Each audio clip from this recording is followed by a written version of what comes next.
I'm JJ Barnes and welcome back to another episode of Creative Writing Advice. If you don't know me, I am the author of How to Write a Story, which is actually in the monthly free giveaway competition from Siren Stories this month, and links are all below about how you can win it. I'm also the author of other books, and I have a film and a TV show in production, and I'm over here on YouTube bringing you writing advice, hopefully things that will help make you a better and more confident writer. It's all things that I have learned whilst being a writer in film and TV and books, things that I hope will help you and inspire you and make you feel able to finally tell that story.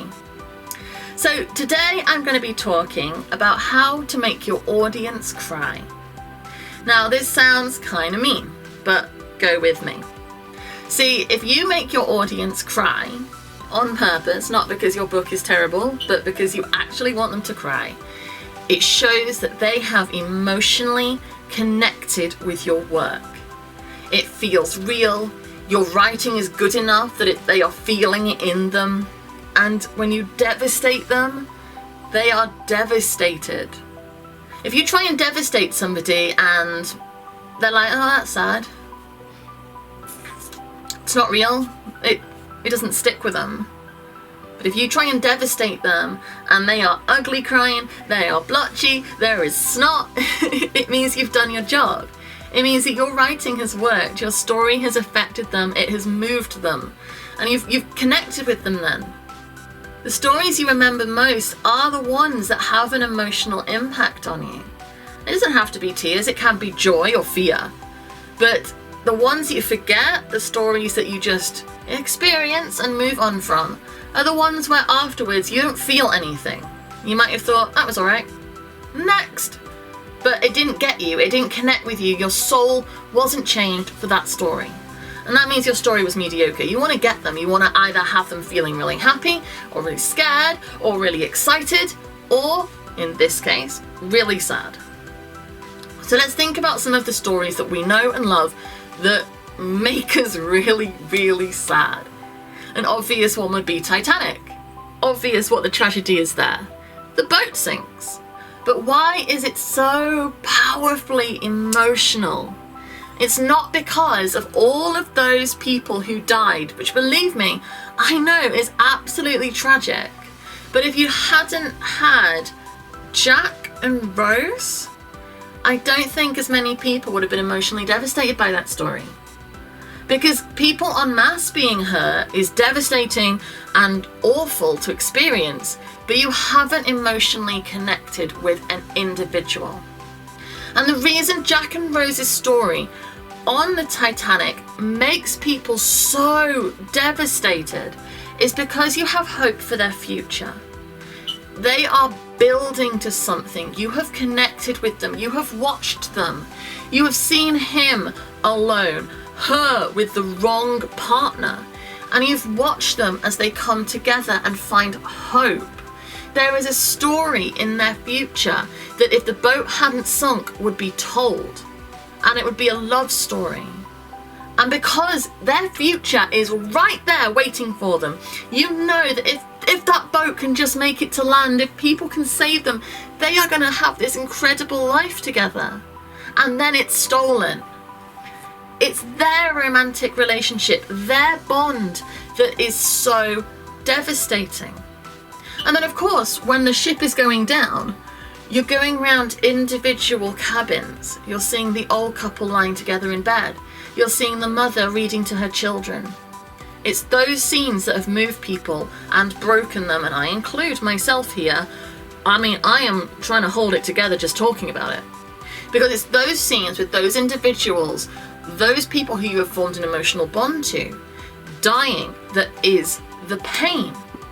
And this is true of any story where you have been brought to tears. It is the hope that there is life and a story ahead of them that is just not being realized. The film Up, the first 10 minutes of that film, I cannot get through. I am an absolute ruin. I try not to let my kids watch it because it's just too painful. You watch the little boy and the little girl. You watch them fall in love as they grow up, have a life together. And if Ellie had survived and stayed around, you know what his life would have been like. It would have been a beautiful story of a couple being together. And she dies.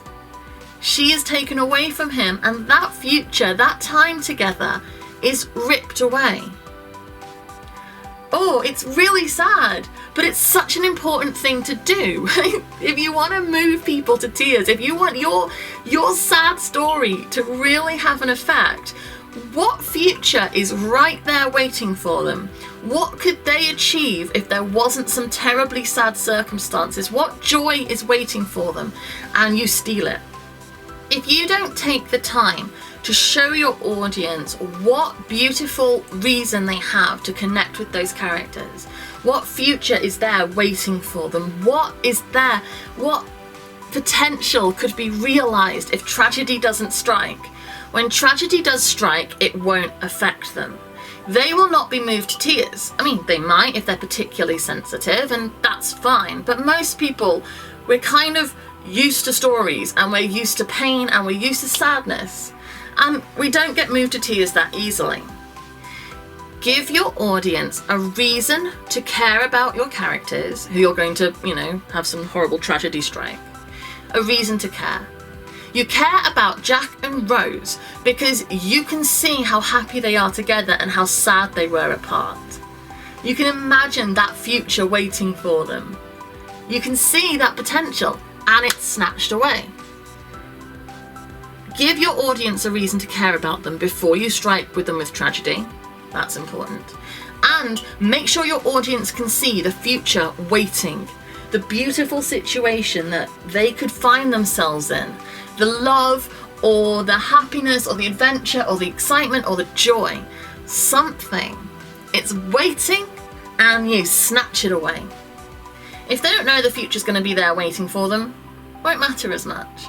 If they haven't got a reason to care and be emotionally invested in your characters, they won't care as much. And it's kind of brutal and it's kind of calculated. But take the time. Make that emotion earned. Make it real. If you just throw a load of sadness into your story and loads of people die and children are taken from their parents and dogs get burned in fires, like all tragic, all sad, very difficult to watch, and you'll cause some emotion, but it won't stick. Unearned emotion doesn't stick. Unearned emotion just drifts away. Emotion that sticks is when you care and you truly believe and hope and long for a better turnout. And then it's taken, story is cut short for that character, and that is how you will move your audience to tears. I feel really cruel saying this, but it matters. You want to have that hope shattered. You want to have that pain, because it means that your writing is good enough and your audience are drawn in and they're connected to your characters. Thank you very much for watching this video. Please don't forget to subscribe to my channel and let me know if there's any story you have found emotionally moving and why. What story and potential for the future was ripped away from your characters? Why did it make you cry? There's other ways to make you cry. Believe me, there is a lot. So I will probably do another video not too soon, because I don't like to repeat subjects too often. But if you can think of a story that made you cry for a different reason, something specific that isn't future and hope being taken from characters, what is it? Talk to me. And I will do more videos, because there is always more to explore on pretty much every single subject I talk about. There is a lot you can go into, because that is the magic of stories. They are fascinating and exciting, and there is potential to explore everything about them. So let's do it together. Talk to me. What story made you cry and why? Drop a comment below and hopefully we can talk about it, and I'll be able to do another video. And it's something that we can replicate in our own writing then. If you go to my website, jjbonds.co.uk, you can find my books, my film, my TV show, things like that over there, as well as my writing advice blog. And yeah, I will be back again soon. Thank you very much for watching. Bye.